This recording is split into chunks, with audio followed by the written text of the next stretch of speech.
This project was a particular slog. As you can see, Mothman came out beautiful.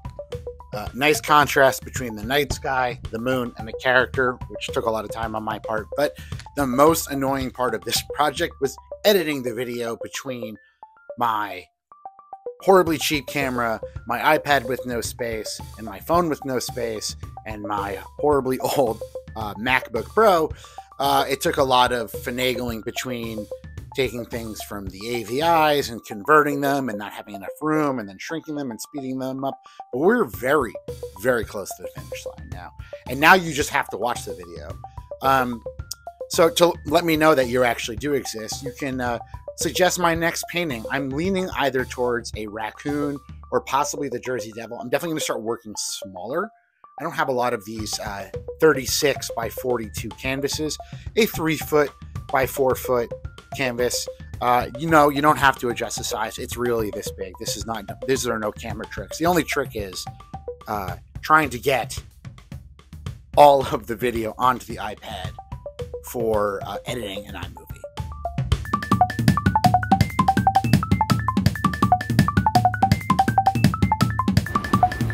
So here I am just laying out the basics. I'm hitting just the under colors of the Mothman. So this one is a little bit more challenging than Bigfoot because the contrast between the green and the brown is way more natural and just kind of comes easily, whereas I'm basically trying to make a black figure on a night sky, so I have to be real careful about how dark I let our friend get in there, which is part of the reason why I'm starting with this neon orange, which is actually a mix of some temper paint I bought for work and the acrylic paint. I try and mix everything so that, I don't know, painters have this thing, like real painters have this thing about never using the color right out of the tube. And I want to be a real painter one day. When I grow up, I want to be a real painter. So I always try and mix stuff, which is why I use all these leftover takeout containers, so at least I can hold on to those paints. And then when they dry out, I mix a new color in there, and that's the color for the paint.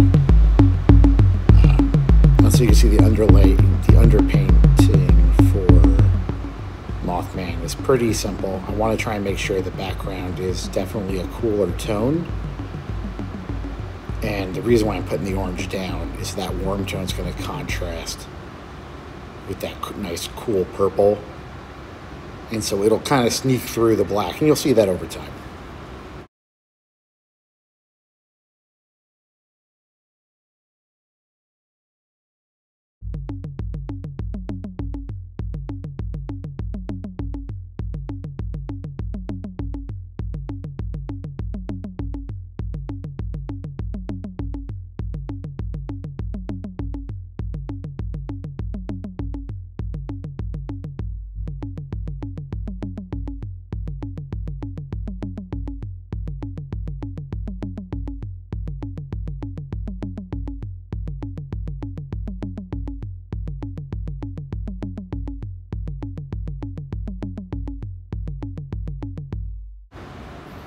What I do like about this, what I don't like about this project is how labor intensive it is. And I've sped this up. I've cut pieces out. I'll probably cut some more out too, because I'm cut every color. I'm doing almost a whole layer of the painting. So I guess I'm doing background and foreground separately, background and character separately, but the one saving grace of this process is that the actual painting process is kind of mindless. Like, obviously I've thought about all this beforehand and whatever, but once I put down the first few brush strokes, I'm really kind of focusing a lot on just repeating the motion So all the thinking is kind of done ahead of time each time. Like once I've kind of racked my brain about the color, I'm basically committed to it. And it's just basically, you know, going. I mean, every once in a while I'll do mess up, or I got to go back and cover up some layers, or sometimes I'll even like repaint colors because either the way I painted them, they get lost, or I made a mistake and put you know, too dark of a color on top of them or too light of a color on top of them, and I need to reintroduce them or whatever. I am experimenting a little bit in this layer with the size of my brush strokes and the width of my brush, but like it's very much like a go kind of thing, and I've sped this up a bunch to try and save time, but even still, it took forever.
I feel like at this point this thing is kind of coming together. You can see a lot of the final forms taking shape, and it's funny how much the orange still kind of sticks out. To celebrate this painting, I'm doing, I guess as a plug, I'm doing for this month of April, rainy day cryptids.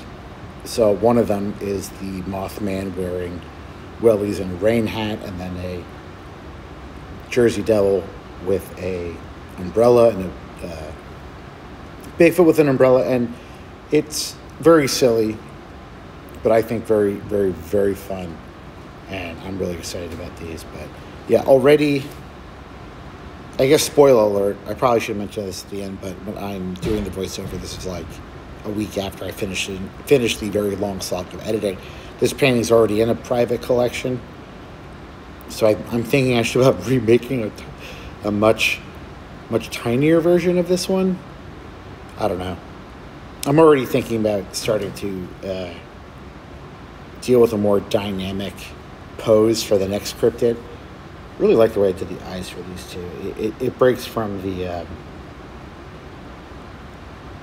stipple painting, or the stroke painting I've been doing, but I think it kind of brings out the eyes. I mean, right, because, you know, the Mothman, you know, if you believe the stories, is essentially kind of somewhat amorphous, based off of competing witness testimony, which is only so viable because it's always biased by the people who. I'm not saying intentionally biased, but you know, there is always a bias when it comes to eyewitness testimony. And but this is kind of the standard that people go with. And then, of course, finally the camera change. And part of the reason why this took forever, I bought a camera to do some of this. Obviously, a cheap one. You can tell by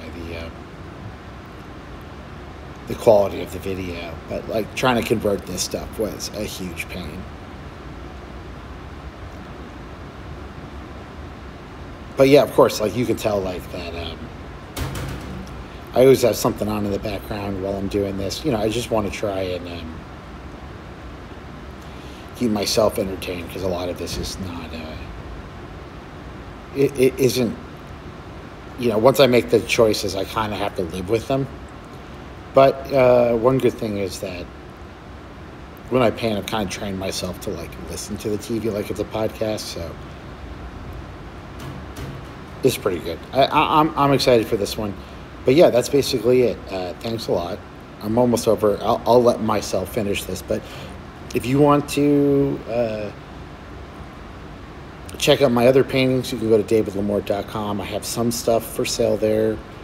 My Instagram at davidlamort, or the Patreon, patreon.com/lamort, which is the Strange Offering Sticker Club. If you want to support your local artists. If you have gotten this far in the video, please like, subscribe, leave a comment, tell me what you think. I'm not really sure what I'm doing next.